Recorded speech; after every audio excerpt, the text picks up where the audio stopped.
Assalamualaikum warahmatullahi wabarakatuh. Salam sejahtera untuk kita semua.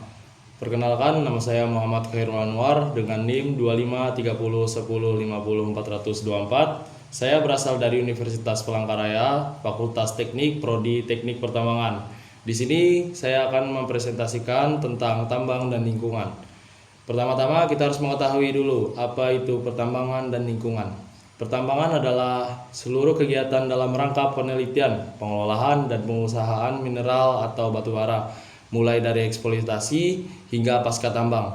Hal ini mencakup semua tahapan seperti studi kelayakan, konstruksi, penambangan, pengolahan, pengangkutan, dan penjualan hasil tambang. Lingkungan adalah kombinasi dari semua kondisi fisik sumber daya alam seperti tanah, air, udara, dan makhluk hidup seperti flora, fauna, maupun manusia. Pertambangan memegang peranan penting dalam perekonomian global, menyediakan bahan baku esensial seperti mineral, logam, dan energi yang menopang hampir seluruh aspek kehidupan modern, mulai dari infrastruktur hingga teknologi canggih. Namun, eksploitasi kekayaan alam ini seringkali berhadapan dengan konsekuensi serius terhadap lingkungan hidup, menciptakan dilema pelik dalam mencapai pembangunan yang berkelanjutan.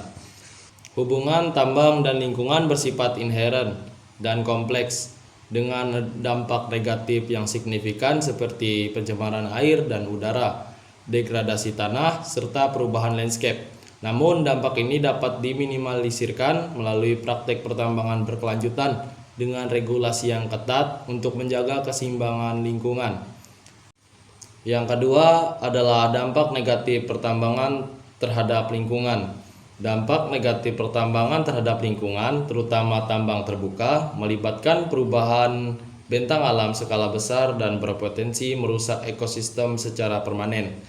Dampak negatif pertambangan terhadap lingkungan terbagi menjadi 3 aspek. Yang pertama, kerusakan lahan dan hilangnya keanekaragaman hayati. Pembukaan lahan untuk kegiatan penambangan menyebabkan deforestasi dan fragmentasi habitat. Hal ini secara langsung menghilangkan tempat tinggal berbagai macam spesies flora dan fauna, memicu penurunan keanekaragaman hayati, dan dalam banyak kasus mengancam keberlangsungan hidup spesies endemik. Yang kedua, pencemaran air dan tanah. Limbah pertambangan yang sering disebut tailing mengandung material beracun seperti merkuri, sianida, dan logam berat.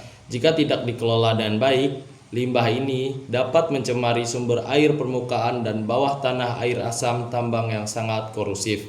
Percemaran ini merusak kualitas tanah dan air, membahayakan kesehatan manusia serta ekosistem perairan. Yang ketiga, polusi udara dan perubahan iklim. Operasi penambangan, mulai dari penggalian hingga pengangkutan, menghasilkan emisi debu, gas rumah kaca, serta polutan udara lainnya. Kontribusi ini memperburuk kualitas udara dan kontribusi terhadap perubahan iklim global. Dalam beberapa dampak tersebut, ada upaya dan konsep penambangan berkelanjutan untuk menyeimbangkan kebutuhan akan mineral dan perlindungan lingkungan. Diperlukan penerapan konsep penambangan berkelanjutan. Dalam upaya dan konsep pertambangan berkelanjutan ada 3 aspek, yaitu pertama, reklamasi dan pasca tambang. Reklamasi adalah upaya wajib yang harus dilakukan oleh perusahaan tambang, melibatkan penataan ulang lahan, penutupan lubang bekas tambang, dan penanaman kembali. Progres pasca tambang harus direncanakan secara matang sejak awal untuk memastikan bahwa lahan bekas tambang dapat dipulihkan atau dimanfaatkan kembali secara produktif dan aman, misalnya menjadi hutan lindung, lahan pertanian, dan objek wisata. Yang kedua, pengelolaan limbah dan efisiensi sumber daya. Penerapan teknologi pengolahan tailing yang aman seperti penyimpanan di fasilitas berstandar tinggi atau pengelolaan untuk menetralisir racun sangat krusial. Selain itu, efisiensi sumber daya melalui penggunaan teknologi penambangan yang meminimalkan limbah serta konsep ekonomi sirkular daur ulang logam dapat mengurangi tekanan pada sumber daya alam baru. Yang ketiga, regulasi dan pengawasan ketat. Peranan pemerintah melalui regulasi yang ketat dan pengawasan yang efektif sangat penting. Regulasi harus mencakup analisis dampak lingkungan (AMDAL) yang komprehensif, sanksi tegas bagi pelanggar, dan memastikan adanya dana jaminan reklamasi yang memadai. Kesimpulan, hubungan antara tambang dan lingkungan adalah hubungan yang penuh tantangan. Pertambangan modern tidak bisa lagi beroperasi tanpa memprioritaskan kelestarian lingkungan.